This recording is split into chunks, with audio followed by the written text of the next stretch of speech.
জয় হিন্দ বন্ধুসকল, স্বাগতম জনাইছোঁ মোৰ ইউটিউব চেনেললৈ। আশা কৰিছোঁ আপোনালোকৰ প্ৰেক্টিচ ভালদৰে চলি আছে। তো বন্ধুসকল, আজি ভিডিঅ'টো কিহৰ ওপৰত হ'বলৈ গৈ আছে থাম্বনেইলটো চাই আপোনালোকে নিশ্চয় গম পাইছে। আজি আমি আলোচনা কৰিম Assam police UB SI written টেষ্টৰ ওপৰত। 2019 চনত কিমান পোষ্ট আছিলে, কিমান কাট অফ গৈছিলে, 2022 চনত কিমান পোষ্ট আছিলে, কিমান কাট অফ গৈছিলে, 2022 চনত কিহৰ কাৰণে ইমান বেছি কাট অফ গৈছিলে আৰু 2024 চনত কিমান পোষ্ট আছে, কিমান কাট অফ যাব, এই সকলোখিনি কথা ভিডিঅ'টোত আলোচনা কৰা হ'ব। প্ৰথম মই আপোনালোকক জনাই দিব বিচাৰিছোঁ 2019 চনৰ পোষ্ট কিমান আছিলে আৰু কিমান কাট অফ গৈছিলে। 2019 চনত পোষ্ট আছিলে, টোটেল পোষ্ট আছিলে 597টা পোষ্ট।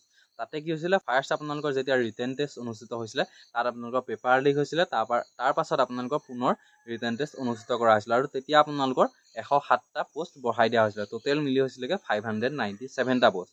তাত যদি আমি কেটেগৰী ৱাইজত চাওঁ তেতিয়াহ'লে URত আছিলে 416টা পোষ্ট, OBC MOBCত আছিলে 136টা পোষ্ট, SCত আছিলে 14টা পোষ্ট, ST Hত 4 আৰু ST Pত 27টা পোষ্ট আছিলে।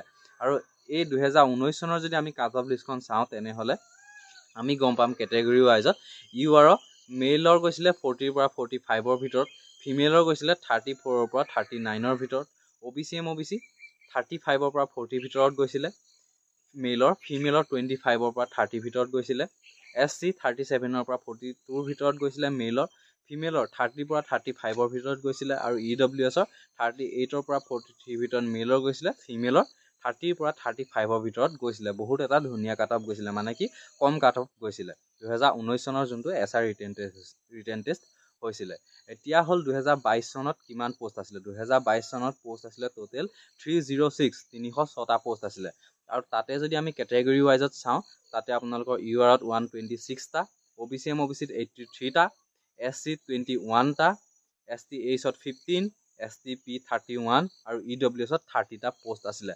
আৰু এই 2022 চনত কাট অফটো যদি আমি চাবলৈ হয় আপোনালোকৰ নিশ্চয় মনত আছে 2022 চনৰ কাট অফ লিষ্টখন যদি আমি চাওঁ দেখিম কেটেগৰী ৱাইজত UR মেইলৰ গৈছিলে 71ৰ পৰা, ফিমেলৰ 59.5ৰ পৰা, OBC MOBC মেইলৰ 65ৰ পৰা গৈছিলে, ফিমেলৰ 55ৰ পৰা, SC 63.5ৰ পৰা, মেইলৰ ফিমেলৰ 52.5ৰ পৰা, STP 63.5, মেইলৰ ফিমেলৰ 52.5, ST H 52 mail, female 44 আৰু EWSৰ 64.5 মেইলৰ আৰু ফিমেলৰ 52।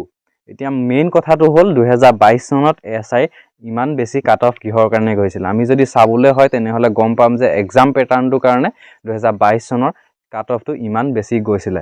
এক্সাম পেটাৰ্ণটো আপোনালোকে নিশ্চয় গম পাইছে কি হৈছিলে। যোৱাবাৰ যোনসকলে ৰিটেন টেষ্ট দিছিলে তেওঁলোকে গম পাব আপোনালোকৰ পেপাৰখনত 70 মাৰ্কছৰ অকল GK কুৱেশ্যন আহিছিলে। 70 মাৰ্কছৰ অকল GK কুৱেশ্যন আহিছিলে। তাৰ পাছত আপোনালোকৰ ইংলিছ এণ্ড কম্প্ৰিহেনশ্যনত আহিছিলে 10 মাৰ্কছ, এপ্টিটিউডত আহিছিলে 10 মাৰ্কছ, ৰিজনিঙত আহিছিলে আপোনালোকৰ কি 10 মাৰ্কছ। গতিকে এই তিনিটা ছাবজেক্টত মিলি আপোনালোকৰ 30 মাৰ্কছ আহিছিলে। যোনকেইটা মানে মেইন টাইম লাগে, যোনকেইটাত অলপমান সময় লাগে কৰোঁতে বা অলপমান টান হয়, সেইকেইটাতে আপোনালোকে কি হৈছিলে 30 মাৰ্কছ আহিছিলে। আৰু GKত সকলোতকৈ বেছি কুৱেশ্যন আহিছিলে মানে 70 মাৰ্কছ। সেই GK কুৱেশ্যন 70 মাৰ্কছ দিয়াৰ কাৰণে আপোনালোকৰ কাট অফটো বহুত বেছি গৈছিলে যোৱাবাৰ মানে 2022 চনৰ SI ৰিটেন টেষ্টত। এতিয়া 2024 চনত কাট অফটো কিমান যাব পাৰে। আপোনালোকৰ 2022 চনৰ দৰে এক্সাম পেটাৰ্ণ থাকিব, আপোনালোকৰ 2022 চনৰ দৰে ৰিটেন টেষ্ট অনুষ্ঠিত কৰা হ'ব, তেনেদৰে কুৱেশ্যনখিনি আহিব। গতিকে আপোনালোকৰ চাওক তেনেহ'লে পোষ্টটো কম আছে, 144টা পোষ্ট আছে, তেনেহ'লে যোৱাবাৰতকৈ আপোনালোকৰ কাট অফ বেছিও যাব পাৰে বা যোৱাবাৰতকৈ আপোনালোকৰ কাট অফ কমো যাব পাৰে। কিন্তু তেনেদৰে আপোনালোকৰ যোৱাবাৰৰ নিচিনাকৈ কাট অফ আপোনালোকৰ যোৱাৰ সম্ভাৱনা বহুত বেছি আছে।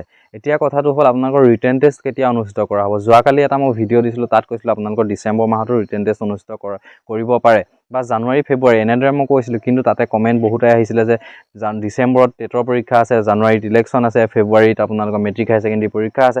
তেনেহ'লে হাতত কিমান দিন থাকিলে, 2 মাহহে থাকিলে। মাৰ্চ আৰু এপ্ৰিল, মে'ত আপোনালোকৰ কি হৈছে 10 মে' আগত আপোনালোকৰ সকলো ইণ্টাৰভিউ সমাপ্ত কৰিব বুলি ঘোষণা কৰিছিলে মামাই। গতিকে আপোনালোকৰ এই 2 মাহত সকলোখিনি কমপ্লিট কৰাটো সম্ভৱ নহয়। এই আপোনালোকৰ ডিচেম্বৰত টেটৰ এক্সাম আছে, জানুৱাৰীত আপোনালোকৰ ইলেকশ্যন আছে, ফেব্ৰুৱাৰীত মেট্ৰিক হায়াৰ ছেকেণ্ডেৰী পৰীক্ষা আছে।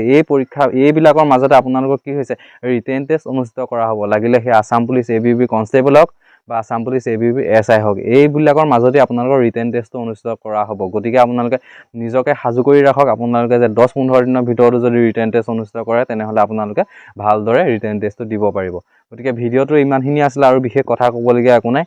যদি ভিডিঅ'টো চাই ভাল লাগিলে তেনেহ'লে লাইক শ্বেয়াৰ আৰু মোৰ চেনেলটো ছাবস্ক্ৰাইব কৰি দিব। আজিলৈ ভিডিঅ'টো ইমানতে সমাপ্ত কৰিছোঁ। পুনৰ লগ পাম অন্য এটা ভিডিঅ'ত। ধন্যবাদ।